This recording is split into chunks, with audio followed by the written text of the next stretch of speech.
जय गुरुदेव। आज मैं एक विशेष तत्व के प्रकरण पर प्रकाश डालने की प्रक्रिया संपादित कर रहा हूँ। एक साधक ने मेरे से प्रश्न किया कि क्या हम अपनी स्मरण शक्ति को बढ़ा सकते हैं, तो उसमें मैंने उत्तर दिया था, परंतु उसके समझ में कुछ आया नहीं। तो उसके संबंध में मैं यहाँ पर स्पष्ट करना चाहता हूँ। उसी के संबंध में यहाँ पर ये वीडियो बनाने के लिए उद्धृत हुआ हूँ।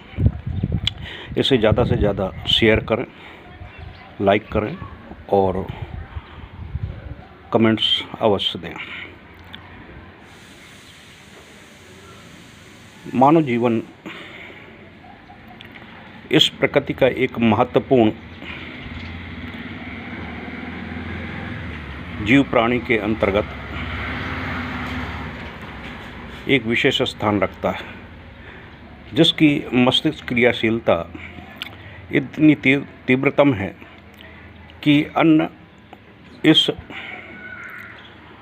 पृथ्वी पर जितने भी जीव प्राणी हैं उनमें सर्वश्रेष्ठ स्थिति में इसको आंका गया है। मानव प्राणी की मस्तिष्क क्रियाशीलता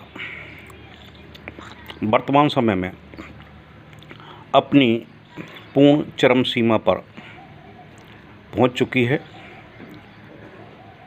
इसके आगे इसकी वृद्धि प्रकृति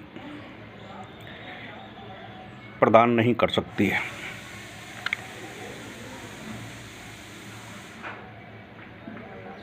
इसी क्रम के अंतर्गत जब एक मानव प्राणी अध्यात्म जगत पर प्रवेश करता है और सक्षम गुरु के सानिध्य में वह अपने जीवन की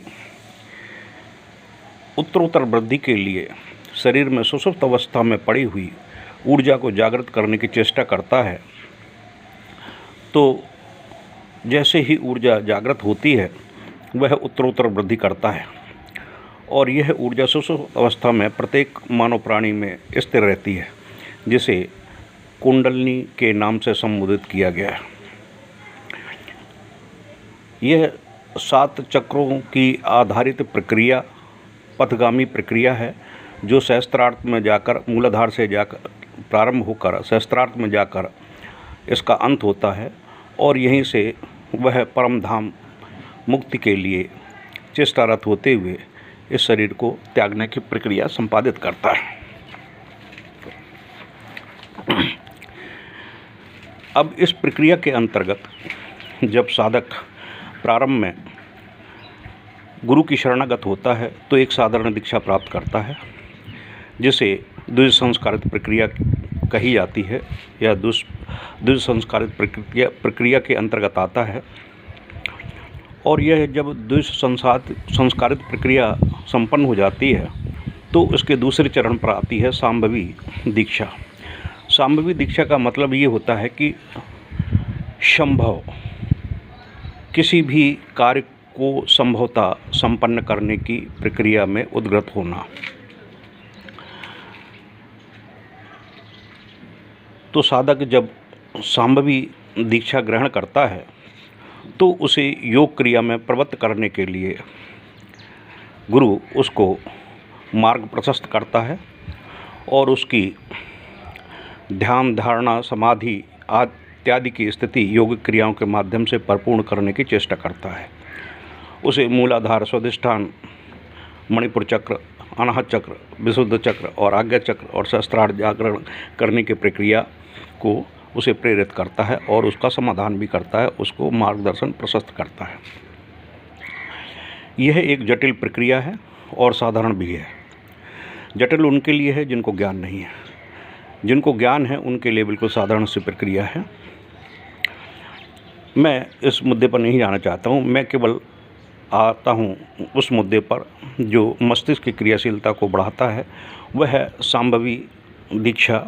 सांभवी दीक्षा के बाद साधक को शांभवी महामुद्रा की प्रैक्टिस केवल 21 मिनट करनी होती है।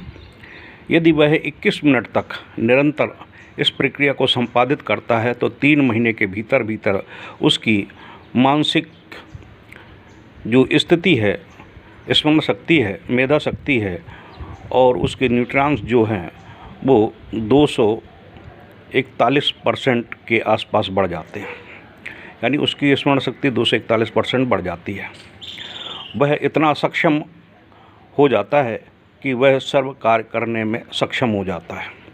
ये शांभवी महामुद्रा का एक चिंतन मात्र है।